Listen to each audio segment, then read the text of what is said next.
was an amazing figure, because at every point he took a difficult decision. He was actually in Britain when Hitler came to power, and he went back to Germany, preached a sermon, circulated it around the place. Even when it was censored, he sent it further and further to people to oppose Nazism.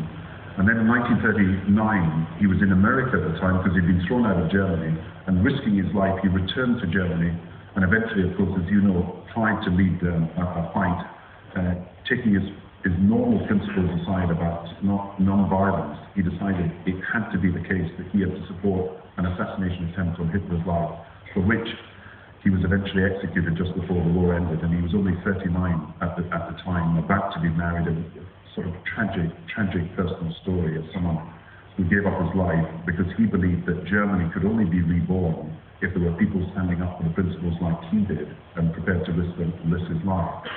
Now, when it comes to modern politics and what we have got to do, transparency and openness is absolutely key to this. And I've always supported freedom of information, and I would like to see freedom of information extended in the way that people feel that the information that is available to governments is available to people. And I believe that decent decision making can only be built on sharing that information across the board. And if we have not done well enough in previous years, we can do better in future years. But you build out of transparency and openness into trying to stimulate a real dialogue. One of the problems with our political system at the moment, let's be honest, is that people would prefer to join Make Poverty History or an environmental movement or work through a pressure group than work through a political party.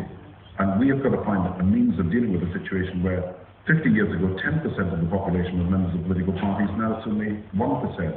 But there are millions of people prepared to involve themselves in pressure groups, and they have got to be provided with and have the opportunity and a channel to influence decision-making in future. Now that's a challenge for all of us.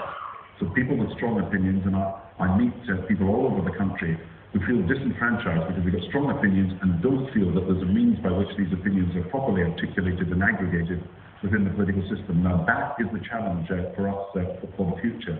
Political parties have got to become better, of course, but we've got to have a means by which you, who are members of pressure groups, can have an influence. Take Make Poverty History, it did make a difference. Britain led the world, and we did get debt relief, and we did get overseas aid raised. And other countries are not doing as well as us, but we will continue to do what we should do because there was such a strong popular mood, including churches and faith groups demanding it.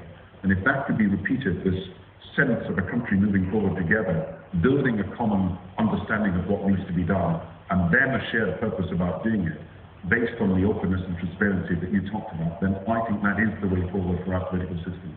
The gentleman there in the black top, Chancellor, isn't it a bit of a setback that Parliament recently voted against transparency in terms of MPs' expenses? Yeah, it is, yes. It is, and it will be corrected, I hope. It will be corrected.